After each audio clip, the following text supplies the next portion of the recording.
Tell that voice in your head, the one that tells you you're not good enough, you don't know enough to be calling people, that you shouldn't bother busy people. Tell that voice in your head to sit down, take a nap, appreciate the input, but you've got work to do. I read a great book that I highly recommend. It's called Ego is the Enemy by Ryan Holiday. Ryan's written a bunch of books about the Stoics and how their beliefs, their philosophies relate to modern life. And one thing he talks a lot about is your ego. And he defines your ego as that voice that's in your head that tells you, like I said, you're not good enough, you don't deserve to be here, mostly negative thoughts. Your ego, he says, is there to protect itself. Your ego never wants to be embarrassed. It never wants to lose. It never wants to let itself down. Doesn't want you to let it down. So what it does, your ego tells you to play small, to play it safe so that it never gets embarrassed or it never gets uncomfortable. It's fascinating to me because we've all got this little voice in our head. Maybe you don't.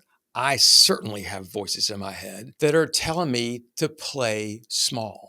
I was talking to some of my clients today. We're doing a class on prospecting, and we talked about the mindsets of it, the beliefs around prospecting and the ego, what the ego tells you that may make you not want to do it now. And so I had a list of like 15 or 20 things, and I asked my clients to kind of circle the ones that they related to. One thing that the ego will say is, you're too busy to prospect right now. You've just got too much going on. Or another thing is, hey, you really shouldn't bother busy people. Or what if you call somebody and they ask you a question, you don't know the answer? You look like an idiot. Or what if you have a business card on your desk that you've been pushing around for a couple of weeks or a couple of months, and you've been afraid to call because if you call them and they say no, it's over. Do you have one of those?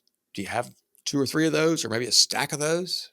And you're afraid it's over? Other times it might say, well, prospecting is just a complete waste of time. You don't need to do that. Cold calls don't work. Or even more insidious, if you've had a good couple of quarters, maybe you've been working really hard on your prospecting and now you're getting the rewards from it. Business is coming in, you're closing business, everything's good. Your ego says, you don't have to do this anymore. You're good enough now. You've been doing this long enough. You don't have to prospect for business. People are just calling you. Or, gosh, you've got enough going on right now that if you prospect, bring in more business, you won't have time to even handle it. How many of you have heard those things before? How many times have you stopped or slowed down or maybe never started because you listened to that little voice in your head? It's funny, I used to tell that voice, I've got it, right? It's very strong in me. I've got that voice and I used to tell it, shut up, leave me alone. My wife, much calmer than me. She's much more philosophical than me. She's much smarter than me. She helped me realize that voice was me. Don't be mean to myself. And so she taught me instead to say, hey, thanks for your input. I'm busy right now. How about go sit down over there, maybe take a nap? I've got work to do. Teach yourself to be kind to yourself, right? Look at the things. What are the head trash you have, the beliefs you have right now that are keeping you from reaching out to people that don't know you exist, who might be excellent customers for you? Or maybe somebody that you called 2 years ago and you're saying to yourself, I called that son of a bitch 2 years ago. He never called me back. Screw him. Well, that's ridiculous. I bet there are people that called you 2 years ago that you didn't call back, and I'm sure it wasn't personal. Here's the thing. If somebody's a prospect for you now, unless there is something crazy that happens that changes the dynamic, they're a prospect for you 2 years from now. You call somebody one time 2 years ago, so what? They didn't call you back. Here's what I tell people, right? This is not a one and done thing. Prospecting is a long-term game. You're planting seeds and it compounds on itself. Call somebody. You're probably not going to get them the first time. You're going to get voice messages. Leave them a short, compelling, compact message. The only reason to leave a voicemail is to get a call back. If you don't hear back, call them 2 days later. Leave another voice message. Don't be rude. And if you don't hear back again, 3 or 4 days later, leave them a third, maybe slightly different voice message. Tight, compact, compelling, to the point. Only reason to leave one is to get a call back. If you still don't get a call back, put them back in your CRM, roll them for 90 days, and do it again. How many of you have said, those people will never leave their competitor? They're my competitor's clients. They have been forever. They're never going to leave. Well, have you ever lost a client? One that was your favorite? One that you thought was great, that you were making good money on, and all of a sudden they left you for whatever reason. Maybe the decision maker changed. Maybe y'all screwed up. Maybe something happened. It happens to your competitors too. Things change. Your prospects world changes every 90 days. You can make all the excuses you want about why it doesn't make sense to call either in general or in specific to one person. Just know that it's not just one shot, that business card you're pushing around your desk. You call, and then you call back and you call a third time. And if they don't answer the phone, then you roll it for 90 days. If they do answer the phone, you completely blow it. You're just a numble-headed idiot. Guess what?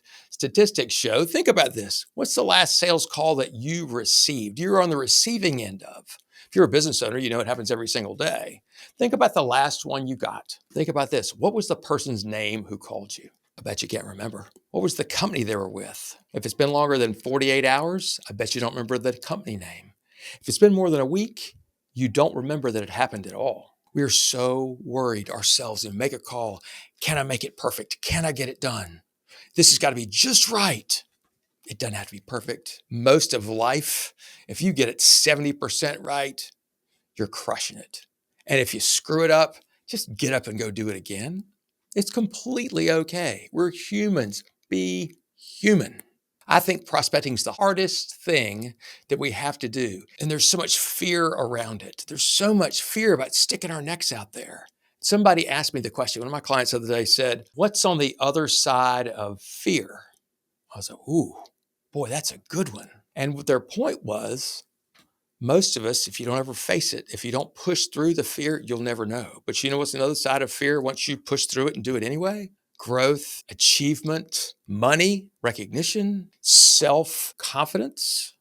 That's what's on the other side of fear. So next time when you hear the little voice in your head saying, well, that guy's kind of a jerk, or they'll never do business with us, or I don't want to bother him, he may be busy. I want you to picture yourself going back to your family, your wife, maybe your kids, maybe your husband, whatever, and saying, hey, I'm sorry. I didn't get that bonus at Christmas. I didn't make enough money this year because I was afraid because that guy was mean to me 2 years ago.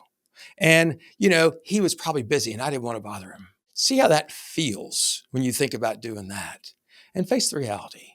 It is more dangerous to get in your car and drive home from work than it is to pick up the phone and call somebody that either you don't know yet or who hasn't bought from you in a while or ever. The worst thing that can happen is they say no. And by the way, that rejection is not personal. It's not about you. It's never about you. Maybe you had bad timing. That's usually the thing. The difference between making a sale and not is often about timing. Maybe it's not a priority for them right now. Maybe they're perfectly happy. Maybe they don't know what good looks like. But you know what? It's your job to stay in touch with people and make sure they're getting the help that they need.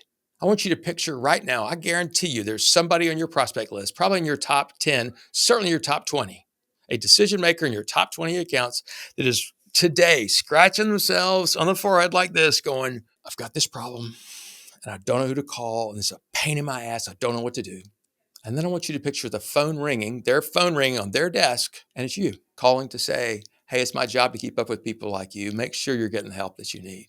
Be proud of yourself. Do the hard stuff. Push through the fear. What are we really afraid of? Isn't it crazy? Fear makes us play small. The voice in your head makes you play small. Play small, get small results.